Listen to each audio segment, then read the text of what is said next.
अच्छा, कथेचं नाव आहे सुई आणि कात्री. सुई माहितीये?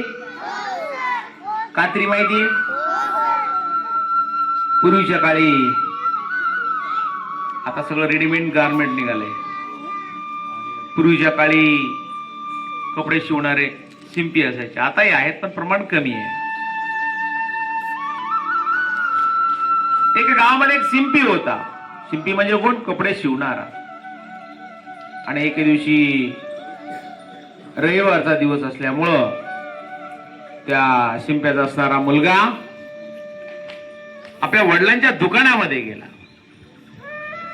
दुकानामध्ये गेल्यानंतर त्या ठिकाणी पाहिलं त्यांचं आपलं काम चालू होतं. कुणाचं? त्याच्या वडिलांचं. कपडे कापायचं काम चालू होतं. मग त्याने गेल्यानंतर बघितलं वडील काय करत होते? कापड कापत होते. आणि कापड कापता कापता ते काय करायचे? कात्री आहे ना, कात्री अशी पायाखाली धरायची. कापड कट करता कात्री काय करायचे? पायाखाली धरायचे.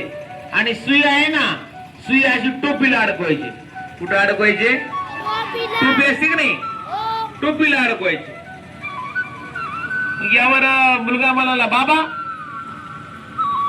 तुम्ही सुई डोक्यावरती ठेवताय, टोपीला लावताय आणि कात्रीला पायाखाली धरताय हो, असं का? त्यावर त्याच्या वडिलांनी दिलेलं उत्तर खूप सुंदर आहे. ते म्हणाले, बाबा बेटा, जे कापणारे असतात ना, तोडणारे असतात ना, त्यांची जागा नेहमी पायाखाली पाहिजे. त्यांची जागा कुठं असते? पायाखाली असते. आणि सुई ही जोडायचं काम करते. सुई कशाचं काम करते? जोडायचं काम करते. म्हणून तिची जागा काय आहे? डोक्यावर आहे. बरोबर आहे की नाही? सुईची जागा कुठे आहे? का? कारण सुई ही जोडायचं काम करते, कात्री ही तोडायचं काम करते, कापायचं काम करते. म्हणून तिची जागा कुठे? पायाच्या खाली. बरोबर आहे की नाही? काय बोध घे तर मित्रांनो तिथून सांग. जो काय छान काम करून ते डोक्याच्या वरून, जे काय वाईट काम करून ते पायाच्या खाली. अगदी बरोबर आहे. जो वाईट काम करेल तो पायाखाली जाईल आणि जो चांगलं काम करेल तो डोक्यावर घेतो ना माणूस त्याला.